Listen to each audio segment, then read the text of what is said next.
¿Cómo vas? ¿Qué tal, familia? Lo prometido es deuda. Les había comentado que deseaba comentarles acerca de un libro. Este es un libro que empecé a leerlo desde el año pasado, a finales del año pasado. Tuve que hacer una pausa meses atrás y bueno, lo terminé aproximadamente ahora como en junio, finales de junio. No había tenido la oportunidad de hablar sobre él. Es de un autor costarricense llamado Andrés López y el libro es este, Los designios de mi mente. Vamos a conversar muy brevemente sobre algunas cosas relevantes de esta obra, sin hacer ningún tipo de adelanto ni spoiler, pero quiero como sacar algunos elementos, tal vez unos 4 o 5 puntos importantes en torno a esta interesante obra de Andrés López, Los designios de mi mente. Lo primero que yo quiero decir sobre esta obra es que qué rico es leer algo diferente. Qué rico es salirse un poquito de esa narrativa ya muy buena quizá para algunos, no para mí, pero bueno, digamos que generalmente se acepta que es una buena narrativa ya de los escritores costarricenses consolidados, pero que todo sabe a lo mismo, todo sabe a lo mismo. Vamos, no quiero herir susceptibilidades, pero bueno, qué rico salirse un poquito de esa monotonía y encontrarse con algo diferente. Y una apuesta arriesgada, porque al final voy a hacer una de las valoraciones personales, es que la apuesta es muy arriesgada con este libro, pero la verdad es que se pasa bien el rato leyendo este libro. Y bueno, vamos a ver el 1, 2, 3 de esta obra, entendiéndola como una excelente obra narrativa. Primer punto, hablemos un poco del autor, Andrés López. Segundo punto, la obra como tal, un poquito de la obra. Tercer punto, ¿para quién es esta obra? ¿Quién va dirigida realmente? ¿O a quiénes está dirigida la obra? Y en un cuarto punto y final podemos estar hablando de pues mis conclusiones y mis valoraciones finales en relación con esta obra. Primero hablemos un poquito del autor. Bueno, Andrés López. ¿Quién es Andrés López? Andrés López es un muchacho joven, es ingeniero industrial de profesión. Es alguien a quien conocí por una relación profesional, por temas laborales, y casualmente en el mundo de libros lo conocí. El desarrollo de esta obra por parte de Andrés, lo que me da a mí, en primera instancia, es una gran lección, porque generalmente tendemos a etiquetar a las personas de acuerdo a lo que hacen, de acuerdo a su profesión, de acuerdo a lo que percibimos de ellas con el trato. Y bueno, Andrés demuestra con esta obra que a veces estamos muy equivocados. Me explico. Vamos a ver, Andrés es un carajo joven, como decía, y es una persona muy inteligente, de esos tipos que son inteligentes realmente, tienen esa facilidad para expresar sus ideas y demás, pero es una persona muy de números, es una persona, no solo lo estoy diciendo por la formación que él tiene, ¿verdad? Sino porque cuando uno conversa con él, se da cuenta que es una persona aterrizada, ¿verdad? Con quien puedes discutir alrededor de un tema, pero al final él mismo te lleva al punto donde tenés que llegar a concretar, ¿verdad? Y a generar acuerdos, etc.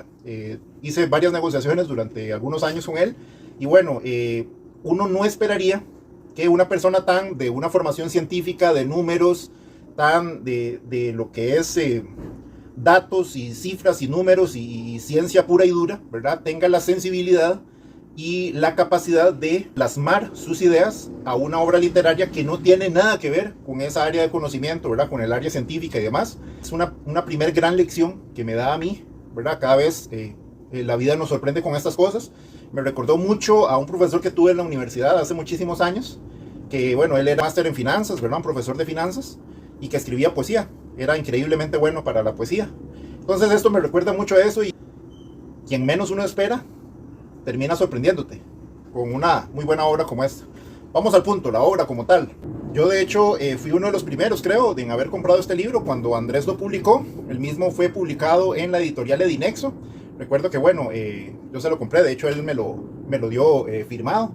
Y bueno, yo ahí en aquella oportunidad lo felicité por pues haberse aventurado, ¿verdad?, a desarrollar esta obra. Yo tardé varios meses, estaba muy ocupado con el trabajo y demás. Tardé algún tiempo en leerlo. Hice algunas pausas durante el tiempo que lo estuve leyendo. Y bueno, la impresión que me dejó es muy interesante. Ok, ¿cómo podemos definir esta obra? Los designios de mi mente es una novela ficticia, es un thriller de ficción. Podemos decir en términos generales que es una novela de larga extensión, entendiendo como larga extensión todo aquello que supere las 150 páginas. Esta novela tiene exactamente 289 páginas, ¿verdad? Entonces sí podríamos decir que es una novela de una larga extensión. La obra en sí tiene una diversidad de personajes, pocos personajes, pero son muy diversos y algunos logran calar mucho en el lector. Dos personajes principales, ¿verdad? Catalina y Alejandro, pero la historia que se desarrolla en torno a ellos, a mí me dejó más de lo que generalmente deja o lo que se supone que debe hacer, que es que todo se enfoca más en los personajes principales. Vieran que lo que está alrededor de ellos, a mí por lo menos me impactó más o me dejó más cosas para pensar. Inclusive hay una aparición de un perro. El perro se llama Guardián. Yo hubiera pensado en un nombre diferente, ¿verdad? Más creativo, no sé, o un nombre más particular para el perro. Pero bueno, el perro se llama Guardián.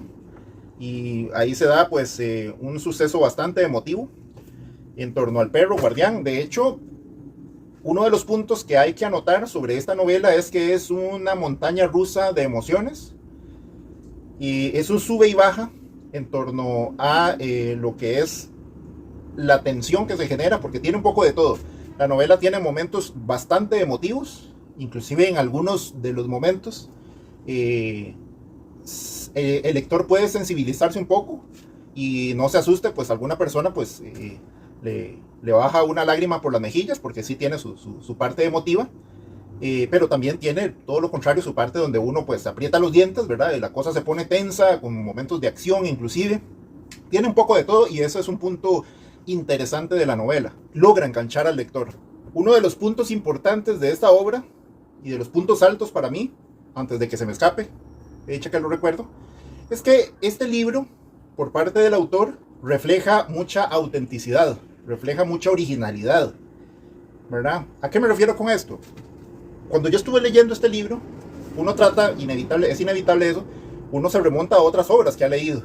Y uno dice, bueno, por el tipo de obra que es y demás, yo quisiera como encontrar algunas similitudes, por ejemplo, con la narrativa de autores clásicos, ¿verdad? Ray Bradbury, Stephen King y demás. Entonces, generalmente cuando estás leyendo este tipo de obras, aquí decís, bueno, aquí tomó como referencia o se basó mucho en la forma o en el estilo de X autor. Vieran que no vi eso en este libro.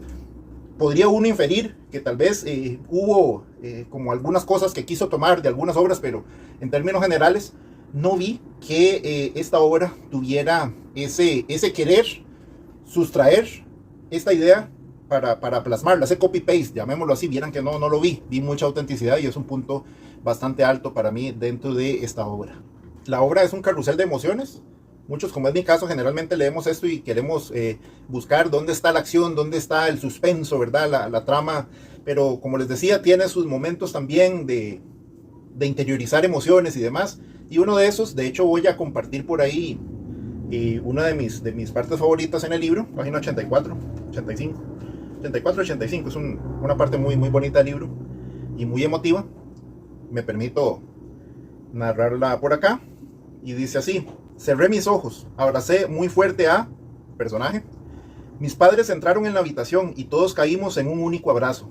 Mi madre le dio un beso en la frente despidiéndose como si fuese un hasta pronto. Mi padre le dijo algunas palabras al oído y nos despedimos de él. Dimos gracias por el tiempo que Dios nos lo había prestado y nos retiramos mientras las personas de la funeraria entraban y hacían su trabajo. En ese punto caí en cuenta de que nuestros mundos se detenían. No existía forma alguna de pasar la página para crear una segunda oportunidad o buscar un final feliz, y nuevamente lloré con todo el alma. Finalmente era la despedida y mis padres también lo sabían. Era notable lo devastados que estaban. Una parte conmovedora realmente de la obra. Vuelvo al punto que decía inicialmente acerca del autor. Uno no se imagina que un hombre de ciencia pura y dura como Andrés vaya a tener como esa capacidad de sensibilizar a través de un escrito una emoción como esta, ¿verdad? A mi juicio, el libro maneja bastante bien los espacios físico-temporales y hace algunas regresiones en el tiempo bastante abruptas para mi gusto, pero creo que dentro de lo que cabe están bien manejadas. Se van para 1998, se devuelven después para tiempo atrás, vuelven a los años 2000 y están en eso. Cosa que pues hacen muchos cineastas, por ejemplo, ¿verdad? En sus películas. Entonces creo que ese es un elemento muy interesante e innovador dentro del libro. Algunos autores intentan manejarlo sin éxito, creo que este sí lo logra bien. Y lo otro que tal vez sí es como un ingrediente que le hubiera hecho bien a la obra, quizá faltó como ese ingrediente que generalmente uno ve en obras de este tipo, de alta extensión, es un poquito la parte de el humor, como algunas chispitas de humor, por ejemplo, que en esto se utiliza mucho lo que es la parte del sarcasmo y cosas así. El sacarle un poco más de sonrisas a uno hubiera tenido un muy buen efecto. En términos generales, la obra es poco lo que queda debiendo, está bastante bien lograda. Otra de mis valoraciones, y esto sí ya es una loquera mía, digamos que algo con lo que yo me adelanto para algunos años más adelante, esta obra, de hecho entiendo, no sé si estoy equivocado, pero me parece, vi por ahí que viene como una segunda parte de este libro. Voy a preguntarle a Andrés si lo mensajé un día de estos y demás. Creo que viene una segunda parte, bueno, y si se va a hacer una saga y demás. Esto, pensando en algunos años más adelante, podría, siendo ambiciosos, ¿verdad? Podría pensarse en llevarlo hacia otras modalidades, como lo puede ser el streaming, como lo puede ser pues una producción audiovisual. Vamos al grano, siendo más claros. De esto se puede hacer alguna serie, una película, y claramente es más decir, bueno, pues es que eso es una barbaridad lo que costaría hacerlo, sí, pero esperemos unos añitos nada más, vean cómo está esto. ¿Quién pensaba que para estos tiempos la gente iba a tener su propio podcast? Que eso es básicamente tener su propio espacio radial, como solía ser en el pasado, que la gente escuchaba radio transistores. Hoy cualquiera, al alcance de todo el mundo está tener un podcast en cualquier plataforma. Nadie pensaría que en este tiempo la gente pudiera tener su propio espacio en una plataforma como YouTube. Quizá esto es un canal muy modesto, ¿verdad? Pero hay gente que tiene audiencias como si fueran quizá más que un canal de televisión, ¿verdad? Entonces estamos en tiempos donde ahora con la inteligencia artificial, con el desarrollo de aplicaciones y demás, podría pensarse en llevar esto, y yo lo veo así, llevarse a un tema de, ¿por qué no desarrollar como un tipo formato de radionovela o si somos más ambiciosos podemos desarrollar una serie, una teleserie, ¿verdad? Pero claro, eso ya conlleva más cosas, pero si somos ambiciosos y vemos la oportunidad que hay detrás de esto me parece que es una obra totalmente comercializable en otras modalidades de generación de contenido. ¿Para quiénes es esta obra? Generalmente decimos, esto es para cualquiera puede leer esto, sí, claramente. O sea, ir a una librería, comprar un libro, abrirlo y leerlo, cualquiera puede hacerlo, claramente, en eso estamos. Cuando se dice que algo es para todos, es igual que decir que es para nadie. Lo que es para todos es lo mismo que decir que no es para nadie. Las cosas generalmente tienen que tener un objetivo, un sentido, un target, si podemos llamarlo así. Habría que decir entonces más bien para quién no es el libro.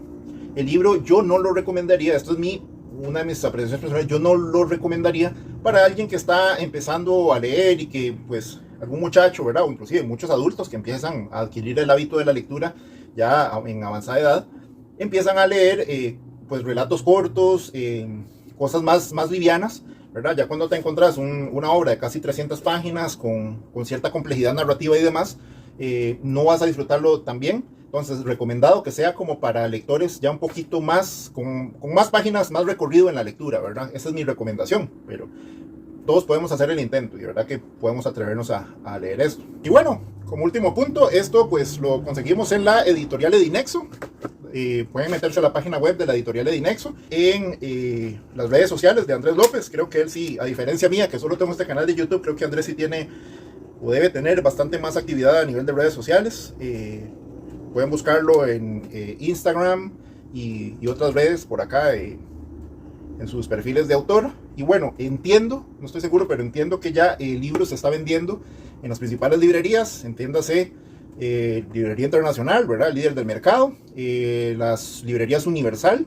Después de ahí en adelante estoy casi seguro que se puede conseguir en muchas otras, ¿verdad? Estoy seguro que conversando directamente con la editorial Edinexo o con Andrés, habrá forma de que llegue a cualquier parte del país. Eso es lo que quería comentar sobre esta interesante obra. Entonces mis felicitaciones para el autor, para Andrés López, y mis felicitaciones para quien haya leído este libro. Y es bueno, jóvenes, que sigamos leyendo, sigamos en esta quijotada. Es fácil leer libros de los autores que ya todos conocemos, ¿verdad? De Saramago, de Coelho, de Stephen King, de aquel. Y bueno, si nos venimos a Costa Rica, mucha más razón, ¿verdad? Ya sabemos que hay autores que están consolidados.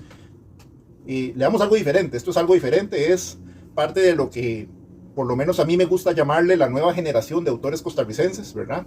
La nueva pluma tica. Y bueno, nos seguimos viendo por acá en estos últimos meses del año para conversar sobre algunos otros temas, como siempre, relacionados con wrestling y algunas posturas en torno a algunos temas que vienen interesantes para estos meses. Hasta luego, familia.